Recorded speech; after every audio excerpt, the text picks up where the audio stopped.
ఈ రోజు కథ ప్రేమ పల్లకి పార్ట్ 142. అన్నయ్యకి చెప్పి ప్రాబ్లం సాల్వ్ చేయమని చెప్దామా అని చందన అడగగానే ఏ అన్నయ్యకి అని అన్నారు ధృతి, దితి. ముగ్గురు అన్నయ్యలకి చెబుదాం అనగానే నీకేమైనా పిచ్చి పట్టిందా? చింటూ అన్నయ్య, ఆదిత్య అన్నయ్య సంగతి పక్కన పెడితే వంశీ అన్నయ్యకి ఈ విషయం చెప్పామంటే అసలు ఇప్పుడిప్పుడే సత్య అన్నయ్యకి దగ్గర అవుతోంది. బావ బాధతోనే నాకు దూరంగా ఉంటున్నాడని అర్థం చేసుకోకుండా సత్యని కూడా వంశీ అన్నయ్య దూరం పెట్టే అవకాశం ఉంటుంది. మొగుడు పెళ్లాల గొడవలోకి మరొకరు ఎప్పుడూ రాకూడదు అంది దితి. మరిప్పుడేం చేస్తావక్క? మొండోడు ఏ విషయంలో అయినా మొండిగానే ఉంటాడు. బావ కూడా అంతే. బావ మొండితనం మనకి తెలుసు కదా అని అంది చందన. చూస్తాను ఎన్ని రోజులు దూరంగా ఉంటాడో అంది దితి. కాసేపు అక్కతో ఉండి ఆమె ఇక ఏడవదు అని డిసైడ్ అయిన తర్వాత ఇద్దరూ ఆ గదిలో నుంచి వచ్చాక ఆలోచిస్తూనే మాట్లాడుకుంటూ కిందకొచ్చారు. మరొక 2 రోజుల్లో మీ అక్క, బావ, వదిన, అన్నయ్య కార్యం ఉంది కదా, మనం ఆ ఏర్పాట్లు చూడాలి పదండి అంటూ మైథిలి వాళ్ళిద్దరిని గదిలోకి తీసుకువెళ్లి ఏం చేయాలో ఎలా చేయాలో ఇన్స్ట్రక్షన్స్ ఇస్తున్నారు.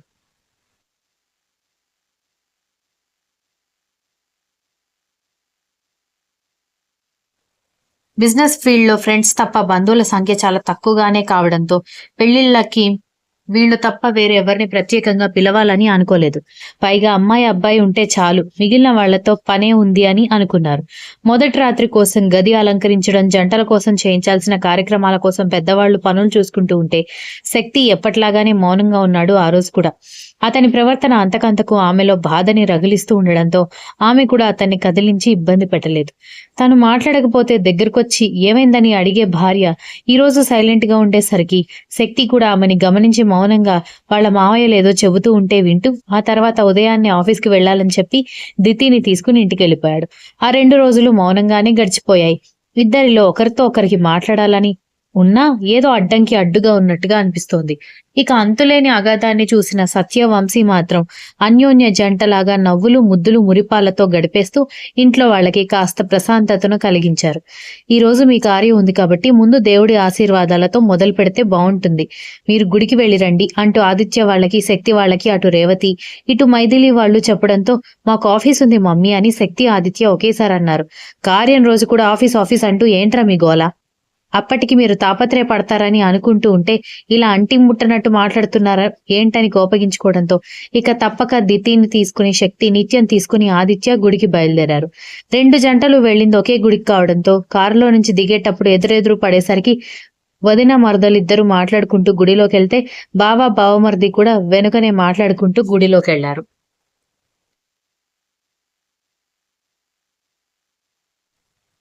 వాళ్ల కుటుంబాల గురించి తెలిసిన పూజారి గారు పెద్ద పరిచయం లేకుండానే జంటల పేరు మాత్రం కనుక్కుని గోత్రం, ఇంటి పేరుతో సహా అర్చనాభిషేకం చేయించాడు. 4 పూజారి గారి ఆశీర్వాదం తీసుకున్న తర్వాత గుడి బయటకొచ్చి దగ్గరలో ఉన్న పార్కుకి వెళ్లి కొబ్బరికాయ పగలగొట్టుకుని ఒకరికొకరు ప్రసాదం షేర్ చేసుకుంటూ అక్కడే కూర్చున్నారు. దితి శక్తికి కొబ్బరి ముక్క ఇస్తూ మౌనంగా ఉండడంతో ఆమె చేతిలో ఉన్న కొబ్బరి ముక్కతో పాటు ఆమె చేతిని కూడా ఒకసారి దగ్గరికి తీసుకుని వదిలేసి ఆ కొబ్బరి ముక్క తిన్నాడు. కావాలని ఆదిత్య నిత్యకి ముద్దు పెట్టి కొబ్బరి ముక్క తినిపించడంతో అది ఇద్దరి దృష్టిలోనూ పడ్డంతో ఇద్దరు బాధగా మొహం తిప్పుకున్నారు. ఏంటి బావా, మొన్నటి వరకు మా చెల్లెలు కొంగు పట్టుకుని తిరిగి ఈరోజు సైలెంట్ గా ఉన్నావని అడగడంతో ఏం లేదు, ఆఫీస్లో మీటింగ్ తొందరలో ఉన్నానని దితి నడుం పట్టుకుని దగ్గరికి లాక్కొని ఆమె కళ్ళలోకి చూశాడు. అప్పుడప్పుడే మెరుస్తున్న కళ్ళల్లో నీళ్లు బయటికి రాకుండా గబుక్కున తుడిచేసుకుని సైలెంట్ గా కూర్చుంది దితి. ఆ తర్వాత ఎవరి దారిన వాళ్ళు వెళ్ళిపోయారు.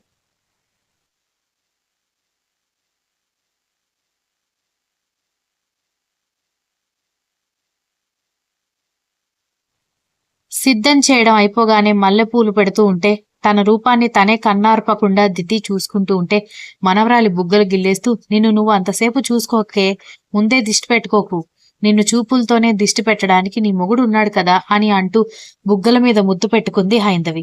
మొత్తం అలంకరణ పూర్తి కావడంతో పాల గ్లాస్ చేతికిచ్చి శక్తి ఉన్న గదిలోకి దితిని, ఆదిత్య ఉన్న గదిలోకి నిత్యని పంపించేసి అందరూ భోజనాలు చేసి డిస్టర్బెన్స్ లేకుండా ఎవరి గదిలోకి వాళ్ళు వెళ్ళిపోయారు, పెద్దవాళ్ళు, పిల్లలు అంతా. దితి గదిలోకి వెళ్లి మంచం పక్కనే ఉన్న స్టూల్ మీద స్వీట్స్ ప్లేట్ పక్కనే పాల గ్లాస్ పెట్టేసి మూలకి ఉన్న చాప, మంచం మీద ఉన్న దిండు తీసుకొచ్చి కింద పరుచుకోవడంతో ఏం చేస్తున్నావంటూ ఆమె చేతి చేతిని పట్టుకున్నాడు శక్తి. రాత్రి ఎవరైనా ఏం చేస్తారు బావా? నిద్రపోతారు. నేను కూడా అదే చేస్తున్నాను అంది. అది నిద్రపోయే టైమా అని శక్తి అంటూ ఉంటే దితి అయోమయంగా చూస్తూ ఉండడంతో, నేను ఒక ప్లాన్ వేసుకుని ఉంటే నువ్వేంటి నిద్రపోతున్నావు? పద నీతో పనుందని బయటికి లాక్కెళ్లడంతో దితి అయోమయంగా శక్తి వెంట నడుస్తూ ఉంటే లైట్స్ అన్ని ఆఫ్ చేసి అందరూ పడుకున్నారని కన్ఫర్మ్ చేసుకున్న తర్వాత ఆమెని కిందికి తీసుకువెళ్లి కారులో కూర్చోబెట్టి బయటకు తీసుకువెళ్లాడు. ఎక్కడికి వెళ్తున్నాం బావా అని దితి అడుగుతున్నా కూడా కాసేపు సైలెంట్ గా ఉండు అని చెప్పి 1 గంట ప్రయాణం తర్వాత తన పాకెట్లో ఉన్న కర్చీఫ్ తీసి ఆమె కళ్ళకి కట్టి కారు దించుకుని తీసుకువెళ్లాడు. రాళ్లు రెప్పలు కాళ్లకి తగులుతూ ఉంటే ఎక్కడికి వెళ్తున్నాం బావా అని దితి అయోమయంగా అడుగుతూ ఉంటే, నేను జాగ్రత్తగా తీసుకువెళ్తాను, కాసేపు ఓచుకో అన్నాడు. కాసేపటికి ఒక పెద్ద కొండ దగ్గర ఆగారని కాస్త ఎత్తైన ప్రదేశానికి వెళ్తున్న విషయాన్ని లింక్ చేసుకున్న దితి అయోమయంగా చూస్తుంటే ఆమె కళ్లకున్న కర్చీఫ్ తీసేసి నిలబెట్టడంతో ఆకాశం వైపు చూస్తున్న దితి ఆశ్చర్యపోయింది. ఫ్లయింగ్ బబుల్ బెలూన్స్ తో ఐఎమ్ సారీతో పాటు ఐ లవ్ యూ అని కూడా ఆకాశంలో రిఫ్లెక్ట్ అవుతూ ఉంటే కాసేపటికి చేతికి రింగ్ తొడుగుతున్నట్టుగా కూడా ఏర్పాటు చేయడంతో ఆశ్చర్యంగా శక్తి వైపు తిరిగి చూసేటప్పటికి ఆమె చేతికి అతను రింగ్ తొడుగుతూ కనిపించడంతో ఆ రింగ్ చూసి షాక్ అయింది. ఈ రింగ్ అని ఆమె ఆశ్చర్యంగా అడుగుతుంటే, ఇది నీ రింగ్ అని నువ్వు నాకు ఎందుకు చెప్పలేదు అని శక్తి అడిగాడు. ఇది నీకు దొరికిందని నాకు తెలియదు కదా బావా, పైగా మన రూమ్ లో కూడా నేనెప్పుడూ ఈ రింగ్ చూడలేదని దితి చెప్పడంతో, ఈ రింగ్ దొరికిన వెంటనే ఆ రోజు హెల్ప్ చేసింది నువ్వే అని నాకు తెలిసి నేను డిటెక్టివ్ కి ఈ రింగ్ సంబంధించిన ఓనర్ గురించి వెతికించమని చెప్పాను. ఎప్పుడో మన పెళ్లికి ముందు మన మధ్య అసలు సత్సంబంధాలు లేనప్పుడు చెబితే మనకి పెళ్ళయి నేను నీ మీద ప్రేమ పెంచుకున్న తర్వాత ఇది నీ రింగ్ అని చెప్పాడు. అనగానే ఎలా తెలిసింది అని అడిగింది. మొదట్లో నీ గురించి తెలుసుకోవడం చాలా కష్టమైందని చెప్పాడు. అసలు నేను నీతో పెళ్ళొద్దని చెప్పింది కూడా నిన్ను పెళ్లి చేసుకోవడానికే అని శక్తి నవ్వడంతో దితి అయోమయంగా చూసింది. ఆమె చేతిని తన చేతిలోకి తీసుకుని, ఈ రింగ్ గల అమ్మాయిని పెళ్లి చేసుకుందామని అనుకున్నాను అని అంటూ ఆ ఉంగరం వేలు మీద ముద్దు పెట్టుకున్నాడు. దితి చిరుకోపంగా చేయి తీసేసుకుని, అయితే వేరే అమ్మాయిని పెళ్లి చేసుకోవడం కోసం నువ్వు నాతో పెళ్లికి అయిష్టంగా ఉన్నావన్నమాట. మరి అలాంటప్పుడు పెళ్లి టైంకి నాకు చెప్పి ఉంటే నేనే పెళ్లి తప్పించేదాన్ని కదా, ఎందుకు ఆ విషయం చెప్పలేదు అని అడిగింది. ఆమె చిరుకోపానికి అతను నవ్వుకుంటూ, అప్పుడు కూడా నేను పెళ్లి చేసుకునేది నిన్నే కదా అని అనగానే దితి కాస్త అయోమయంగా చూసినా, అయినా కూడా అప్పుడు నీ దృష్టిలో ఆ రింగ్ అమ్మాయి నేను కాదు కాబట్టి నువ్వు ఆ విషయం నాకు ముందే చెప్పాల్సింది, కానీ చెప్పలేదు అని కోపంగా అనేసరికి శక్తి నవ్వుతూ ఆమెని దగ్గరికి తీసుకుని, ఆ తర్వాత చాలా రోజుల వరకు వాడు ఏ ఫోన్ కాల్ చేయలేదు. ఆ తర్వాత చిన్న క్లూ దొరికిందని చెప్పిన వాడు సీసీ కెమెరా రిపేర్ వచ్చాయని, అవి రిపేర్ అయ్యి డాటా అంతా బయటకు తీసి మీకు యాక్సిడెంట్ అయిన రోజుని చెక్ చేసి మీకు హెల్ప్ చేసిన అమ్మాయిని కనిపెట్టడానికి ఎలా చూసుకున్నా ఒక 2 నెలలు పడుతుందని చెప్పాడు. అప్పటికే నేను పెళ్లి చేసుకుని నీకు దగ్గర అయ్యేసరికి నేను పెద్దగా ఆ విషయాన్ని పట్టించుకోలేదు. ఒక 1 వీక్ ముందు ఫోన్ చేసి అర్జెంటుగా మాట్లాడాలి అని పిలిపించి సీసీ ఫుటేజ్ చూయించి, ఆ రోజైనా మీకు రింగ్ దొరికింది అని నేను ఆ రోజు ఫుటేజ్ చూపించాడు. అవును, ఆ రోజే అని చెప్పడంతో, అప్పుడు నువ్వు చెట్టు వెనక దాక్కొని ఆ విషయం చూసి దగ్గరికి రావాలనుకొని కూడా దగ్గరికి రాలేక మెకానిక్ కి ఫోన్ చేయడం, అదే టైంలో నీ రింగ్ మిస్ అయిపోవడం ఆ ఫుటేజ్ లో అంతా రికార్డ్ అయింది. ఆ విషయం తెలిసి చాలా హ్యాపీగా నీ దగ్గరకు వచ్చాను, కానీ నువ్వు మాత్రం దగ్గరకు వచ్చినప్పుడల్లా ఆ వంక ఈ వంక చెబుతూ ఉండడంతో నేనంత కోపగించుకుంటూ మిమ్మల్ని చూస్తేనే చిటపటలాడించుకుంటూ ఉన్నప్పుడు కూడా హెల్ప్ చేసిన నువ్వు భర్తగా ఉన్నప్పుడు దూరం పెడుతూ ఉండడంతో నీకు నా మీద చాలా కోపంగా ఉందేమోనని అనిపించింది. అందుకే ఆ రోజు నుంచి దూరంగా ఉన్నాను. కానీ ఆ రింగు చూసిన ప్రతిసారి నువ్వు చేసిన హెల్ప్, నీ ప్రేమే గుర్తొస్తుంటే నేను ఇక దూరంగా ఉండలేకపోయాను. అందుకే ఈరోజు సర్ప్రైజ్ ప్లాన్ చేసి తీసుకొచ్చాను అనగానే అంతా మౌనంగా వింటూ ఆశ్చర్యంగా ఆమె ఎక్స్ప్రెషన్స్ మారుస్తూ ఉంది దితి. ఏంటలా చూస్తున్నావని శక్తి అడిగేసరికి అతన్ని నెట్టేసి వెళ్లబోతూ వెనక వైపు మొత్తం కొండలు గుట్టలు ఉండడమే కాకుండా అంతా చీకటిగా ఉండడంతో తనొక్కతి వెళ్లడం అసాధ్యమని అర్థమై దీనంగా శక్తి వైపు చూసింది. అతను అప్పటికే నవ్వాపుకోవడానికి ప్రయత్నిస్తూ కనిపించడంతో ఉక్రోషం ఎక్కువయ్యి ముందుకు అడుగు వేసి కింద పడబోయే టైంకి నడుం చుట్టూ చెయ్యి వేసి వెనక్కి లాగేసరికి ఆమె వెళ్లి హత్తుకుంది. ఏంటలా వెళ్ళిపోతున్నావు? ఇదేమీ హైవే రోడ్ కాదు, స్ట్రైట్ గా వెళ్ళిపోవడానికి. మొత్తం కొండలు గుట్టలు, పైగా అంతా చీకటి. నేను కాబట్టి ఈ ఏరియా అలవాటు కాబట్టి తీసుకొచ్చాను, నీకేం తెలుసని వెళ్తావు అన్నాడు. అయితే మాత్రం ఈ 3 డేస్ నేనెంత బాధపడ్డానో నువ్వసలు ఇమాజిన్ కూడా చేసుకోలేవు బావ. చాలా బాధ అనిపించింది. అందుకే ఇక నేను కూడా సైలెంట్‌గా ఉందామని అనుకుంటే, ఇప్పుడు తీసుకొచ్చి తీరిగ్గా ఈ కబుర్లు చెప్తున్నావు. రింగ్ విషయం చెప్పకపోయినా కూడా కనీసం నాతో నార్మల్‌గా ఉన్నా సరిపోయేది కదా! ఎంత బాధపడ్డానో తెలుసా? అని దితి ఏడుస్తూ ఉంది. ఆమెని హగ్ చేసుకొని సారీ. జస్ట్ సర్ప్రైజ్‌గా ఉంటుందని, పైగా నేను కూడా కాస్త కూల్ అవ్వడానికి టైం తీసుకున్నాను అంతే. నువ్వు లేకుండా నేనెలా బ్రతుకుతానురా? అని అనేసరికి అతని వైపు తలెత్తి చూసింది. అతని కళ్ళల్లో అంతులేని ప్రేమ కనిపిస్తూ ఉంటే ఇంకేమీ మాట్లాడలేక మౌనంగా ఉండేసరికి ఇంకొకసారి ఇది రిపీట్ చేయను. మన మధ్య ఏ మిస్‌అండర్‌స్టాండింగ్స్ ఇక రాకూడదు. ఏమున్నా క్లియర్‌గా మాట్లాడుకొని పరిష్కరించుకుందాం అన్నాడు.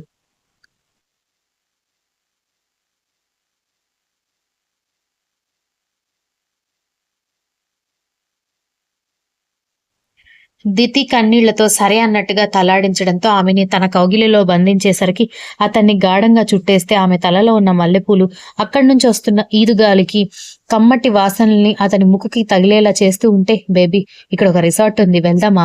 పైగా ఈ రోజు మన ముహూర్తం కూడా అని అన్నాడు.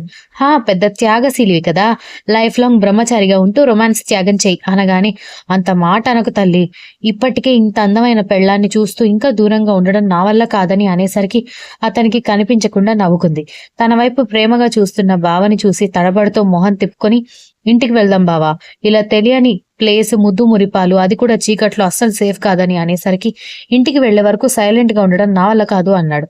అయితే ఏం పర్లేదు, నువ్వు పక్కన కూర్చో, నేను డ్రైవ్ చేస్తానని దితి చెప్పడంతో, రాక్షసి, నువ్వు పెద్ద రాక్షసివే అని అనేసరికి, నీకంటే కాదులే, ఎంత ఏడిపించావు నన్ను, నువ్వు నన్ను పెళ్లి చేసుకోను అని చెప్పినా నేను ఇంత బాధపడలేదు, కానీ ఈ 1 వీక్ బిహేవియర్కే నేను చాలా హర్ట్ అయ్యాను అనేసరికి, సారీ చెప్పాను కదా, పోనీ నీకు కోపం తగ్గడానికి ఏం చేయాలో చెప్పు అన్నాడు.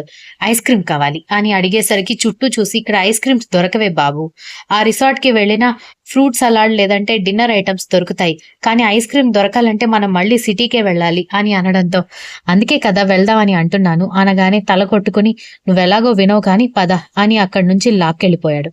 శక్తి తనకి సర్ప్రైజ్ ఇచ్చిన చోటు నుంచి దాదాపు చాలా దూరం వచ్చిన తర్వాత రోడ్డు మీద ఎవరో పిల్లలు ఫ్యామిలీతో కలిసి నైట్ ఐస్ క్రీమ్ తిని ఎంజాయ్ చేస్తున్నారు. అక్కడికి వెళ్లి దితి కోసం ఐస్ క్రీమ్స్ తీసుకొచ్చి ఇవ్వడంతో ఆమె ఐస్ క్రీమ్ తింటూ ఉంటే అతను ఆమె అందాన్ని చూస్తూ ఇంటి వరకు తీసుకెళ్లాడు.